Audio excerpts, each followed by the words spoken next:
భారత రాజ్యాంగం అంబేద్కర్ పాత్ర అనేటటువంటి ఈ విషయాన్ని ఈరోజు నేను ఎంచుకోవడం జరిగింది. ఎందుకంటే ఈ మధ్యకాలంలో అంటే డిసెంబర్ కంటే ముఖ్యంగా ఆగస్ట్ 15, జనవరి 26 జాతీయ పండుగలుగా మాత్రమే ఈ దేశంలో పరిగణించేవారు. గత 10 సంవత్సరాలుగా అంబేద్కరిస్టుల్లో వచ్చినటువంటి చైతన్యం భారత రాజ్యాంగం ఉన్నటువంటి గొప్పతనాన్ని తెలియజేయడంలో, ప్రచారం చేయడంలో చాలా బాగా సక్సెస్ అయ్యారు. అందుకని ఈనాడు జనవరి 26 రిపబ్లిక్ దినోత్సవాన్ని ప్రతి ప్రాంతంలో ఎంతోమందిగా, లక్షలాదిగా ప్రజలు జరుపుకుంటా ఉన్నారు. దానంతటికీ కారణం ఏంటంటే ఇవాళ భారత రాజ్యాంగం ఇవాళ భారతదేశానికి స్వాతంత్రం వస్తే, అంటే స్వాతంత్రం వచ్చింది మట్టికి మాత్రమే. 1947 ఆగస్టు 15 నాడు వచ్చినటువంటి స్వాతంత్రం అది మట్టికి వచ్చినటువంటి స్వాతంత్రం, అంటే ఓ దేశ భూభాగానికి వచ్చినటువంటి స్వాతంత్రమే, కానీ మనుషులకు స్వాతంత్రం లేదు. 1947 నుంచి 1950 జనవరి 26 వరకు భారత రాజ్యాంగం అమలులోకి వచ్చేంత వరకు మరి ఆ యొక్క మనవాద భావజాలం, 1935వ చట్టం, అగ్రవర్ణాల ఆధిపత్యం, దళితులకు బడులు గుడులు ఏవి అన్నిటికీ దూరమైనటువంటి పరిస్థితి భారతదేశానికి స్వాతంత్రం వచ్చినప్పటికీ కూడా. సో అందులో భాగంగా నన్ను అడుగుతూ ఉంటారు యాజ్ ఎ సోషల్ టీచర్గా, అరే ఆగస్టు 15కు జనవరి 26కు ఉన్న తేడా ఏంటని. అది తేడా కాదు, ఇది మరో స్వాతంత్ర్యం. ఇది మనుషులకు, జంతువులకు వచ్చినటువంటి స్వాతంత్రం. గాంధీ దేశానికి స్వాతంత్రం తెస్తే డాక్టర్ బాబాసాహెబ్ అంబేద్కర్ 140 కోట్ల ప్రజలకు, జంతువులకు, పశుపక్షాదులకు, మహిళలకు స్వేచ్ఛ స్వాతంత్రాలు ప్రసాదించినటువంటి మరో భగవంతుడు. నిజమైన భారత రాజ్యాంగ నిర్మాత ఆధునిక భారతాన్ని నిర్మించిండు. కానీ ఈ దేశంలో మరి అంబేద్కర్కు ఆ స్థానాన్ని కల్పించలే. ఈ మనవాదులు కావచ్చు, మనవాద మీడియా కావచ్చు, మనవాద రచయితలు కావచ్చు, వీళ్ళెవరు కూడా అంబేద్కర్ యొక్క త్యాగాన్ని, ఆయన అంబేద్కర్ భారత రాజ్యాంగాన్ని రాసిండు, అది కూడా ఆయన ఒక్కడే రాయలేదు. ఎస్, 8 మంది కమిటీ సభ్యులే, అందరికీ తెలిసిన విషయమే. కానీ ఎవరు ఎక్కడ వేసిన గొంగడు అక్కడే ఉన్నట్టుగా కేవలం చర్చల ద్వారా వాళ్ళు ఈ యొక్క సమయాన్ని వృధా చేశారు. 2 చనిపోయారు. కానీ భారతదేశానికి రాజ్యాంగం కావాలనే సంకల్పంతో మాత్రమే ఆ 8 మంది మాత్రం పనిచేశారు. కానీ డాక్టర్ బాబాసాహెబ్ అంబేద్కర్ భారత రాజ్యాంగం రాయటం నాదొక బాధ్యత, ఈ భారతదేశంలో ఉన్నటువంటి తాడిత పీడిత కులాలకు స్వేచ్ఛనివ్వడం నా బాధ్యత అని ఆయన కృషి చేయడం జరిగింది. ఆయన కృషిది ఈనాటిది కాదు, ఆయన కృషి కాదు, ఆయన త్యాగం. నేను ఒక మాటలో చెప్పాలంటే, నేను అసలు డాక్టర్ బాబాసాహెబ్ అంబేద్కర్ ఇలా భారతదేశ చరిత్రలో ఏ రాజకీయ నాయకుడు కూడా అంత చిన్న వయసులో మరణించలే. 1956 డిసెంబర్ 6వ తారీఖు నాడు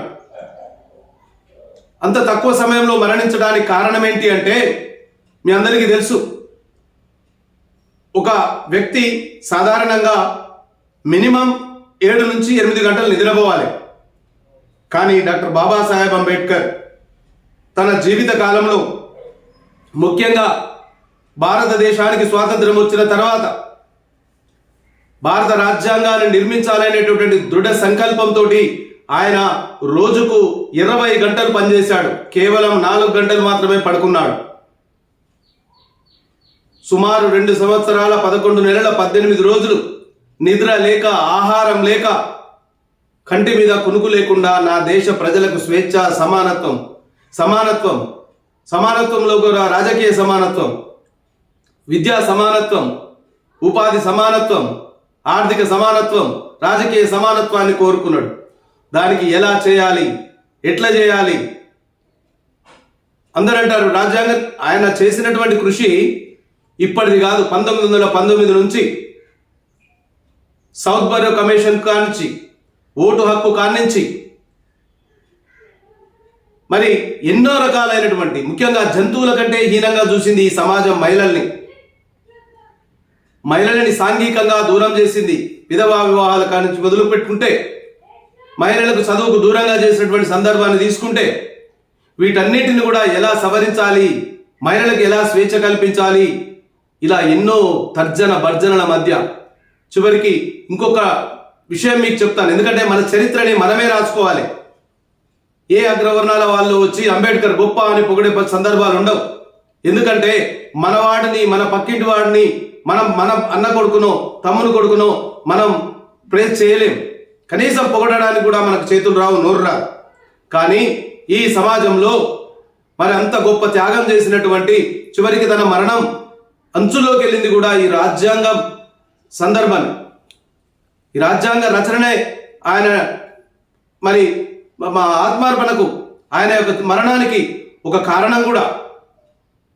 తర్వాత షుగరు అవి అన్నీ తర్వాత విషయం. కానీ షుగర్ ఎలా వస్తుందండి, ఇదే టెన్షన్.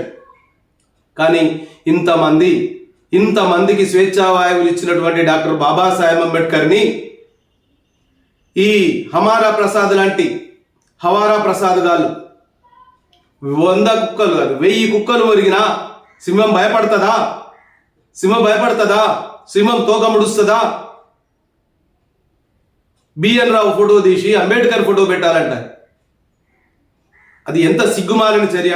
అసలు బిఎన్ రావు అనేటటువంటి వ్యక్తి ఒక స్క్రిప్ట్ ఆయన ఇచ్చింది. ఆయన చేసింది ఏంటి? హమారా ప్రసాద్.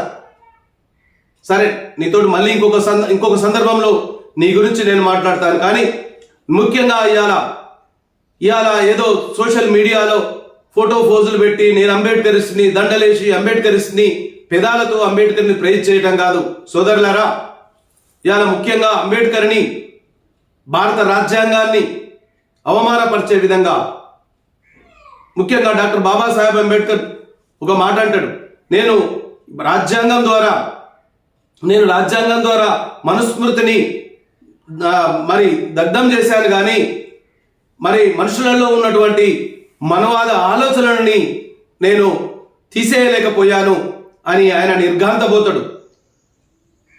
మరి ఆయన తాను చనిపోయేటటువంటి రోజులలో డాక్టర్ రత్తు, ఆయన యొక్క పిఏ, ఆయన రాసినటువంటి బుక్లో చెప్తాడు, డాక్టర్ బాబాసాహెబ్ అంబేద్కర్ గారు ఎప్పుడు కూడా కనీసం బాత్రూమ్కి పోయిన సందర్భంలో కూడా మరి ఒక బుక్ తీసుకొని పోయేవాడట. మరి అదేవిధంగా ఏదో ఒక పేపర్ నిత్యం, అంటే చూడండి ఆయన తన యొక్క సమయాన్ని ఏ విధంగా మరి గడిపాడు. మరి అంతేవిధంగా అంతేకాకుండా ఎన్నో రకాలుగా ఇప్పుడు మన యొక్క భారత రాజ్యాంగానికి ఉన్నటువంటి స్థానం ఇవాళ ఎంత గొప్పది అంటే, ఇవాళ అన్ని పార్టీలు కూడా, అన్ని రాజకీయ పార్టీలు, ఇవాళ ప్రజలందరూ కూడా రాజ్యాంగాన్ని పట్టుకొని, రాజ్యాంగమే మన హక్కని, ఏ మత గ్రంథం కూడా మనల్ని కాపాడలేదు, ఒక భారత రాజ్యాంగం మాత్రమే మనల్ని కాపాడుతుంది అనేటటువంటి చర్చ గత 4-5 సంవత్సరాలుగా మరి వస్తూ ఉన్నది. కాబట్టి మిత్రులారా, ఈ చర్చ అంతా నేను ఎందుకు చెప్తున్నానంటే, ముఖ్యంగా మనం ఎస్సీ, ఎస్టీ, బీసీ, మైనారిటీ బిడ్డలు, విద్యార్థులు, ఉద్యోగులు, ఇలా వాస్తవంగా ఉద్యోగులలో కూడా చాలా మందికి అసలు అంబేద్కర్ రాసినటువంటి రాజ్యాంగం గురించి, మరి అసలు ఆ రాజ్యాంగంలో ఏమున్నది, ఆ రాజ్యాంగంలో ఎంత డెప్త్ ఉన్నది, ఎన్ని అవకాశాలు ఉన్నాయి, ఎన్ని హక్కులు ఉన్నాయి అనేటటువంటి విషయాన్ని కూడా తెలియదు. కాబట్టి ఇప్పటికైనా మరి యువకులు, ఉద్యోగులు కూడా ఖచ్చితంగా భారత రాజ్యాంగాన్ని చదవాల్సినటువంటి అవసరం ఉన్నది, భారత రాజ్యాంగం గురించి తెలుసుకోవాల్సిన అవసరం ఉన్నది, ఇంకా 10 మందికి చెప్పాల్సినటువంటి అవసరం ఉన్నది, అంబేద్కర్ని ఆకాశానికి ఎత్తాల్సినటువంటి అవసరం ఉన్నది. అంబేద్కర్ని అవమానించడానికి దళిత బానిసలు మనువాద బానిసలు, దళిత తొత్తులు ప్రయత్నాలు చేస్తూ ఉన్నారు. బహుశా మరి అమారా ప్రసాద్ ఏమనుకుంటుండో ఏమో, ఆయన భారతరత్న కొరకు ట్రై చేస్తున్నాడేమో, అంబేద్కర్ని అవమానిస్తే అవార్డులు వస్తాయి అనుకుంటుండో, మరి రివార్డులు వస్తాయి అనుకుంటుండో నాకు తెలియదు. కానీ అంబేద్కర్ పైన అవాకులు చవాకులు పడుతున్నటువంటి మనువాద బానిసల, దళిత బానిసల, దళితులే. ఎందుకంటే కత్తి మనదే, కత్తి వాడిది, కానీ పొడిచేది మాత్రం మనవాడే. అందుకనే మీలాంటి సెలెక్టెడ్ బానిసల్ని ఎన్నుకుంటా ఉన్నారు. మనువాద బూట్లు నాకెళ్ళి మీలాంటి వారిని ఎన్నుకొని ఇలా అంబేద్కర్ని అవమానపరచడానికి ప్రయత్నం చేస్తున్నారు. కాబట్టి ఏది ఏమైనప్పటికీ కూడా మన యొక్క అంబేద్కరిస్టులు ఖచ్చితంగా భారత రాజ్యాంగం మాత్రమే మనల్ని కాపాడగలదు. కాబట్టి భారత రాజ్యాంగాన్ని కాపాడుకోవాల్సినటువంటి ప్రతి బిడ్డ, ప్రతి ఒక్క విద్యార్థి, ప్రతి ఒక్క ఉద్యోగస్తుడు వాని భుజస్కంధాల పైన ఉంది. ఇవాళ కారు, బంగ్లా, ఇగో ఈ సూటు, నేనేసుకున్న ఈ సూటు, ఇవన్నీ కూడా మా అయ్య మా అమ్మ ఇచ్చినటువంటి ఆస్తిపాస్తులా? ఎక్కడో వెలివాడలో బతికిన మనం, ఎక్కడో గుడిసెల్లో బతికిన మనం ఇవాళ ఈ సూటు, బూటు, కారు, బంగ్లాలు వేసుకొని తిరుగుతున్నామంటే అంబేద్కర్ కల్పించినటువంటి రాజ్యాంగ భిక్ష కాదా? కాబట్టి సోదరులారా, బుద్ధిహీనులు కొంతమంది అక్కడో ఇక్కడో మోపైనరు. ఇప్పటికైనా నిజంగా అంబేద్కర్ సాధించి పెట్టినటువంటి రిజర్వేషన్ అవకాశాలను, ఫలాలను అనుభవిస్తున్నటువంటి వాళ్ళు ఒక్కసారి ఆలోచన చేయండి. ఒక్కసారి ఆలోచన చేసి మన జీవితానికి త్యాగం చేసింది ఎవరు, మనకి ఈ హక్కులు ఎలా వచ్చినాయో ఆలోచించండి. అవమానాన్ని మరి దిగమింగుకోకుండా మరి మీరందరూ కూడా అంబేద్కర్ పక్షాన నిలబడి రాజ్యాంగాన్ని కాపాడుకొని అంబేద్కర్ కలలుకున్న రాజ్యాధికారం వైపు పయనించే విధంగా మీరందరూ కూడా కలిసి రావాలని కోరుకుంటూ, మరొకసారి భారత రాజ్యాంగం కాపాడుకోవాల్సినటువంటి బాధ్యత మన మీద ఉందని తెలియజేస్తూ, జై భారత రాజ్యాంగం, జై అంబేద్కర్.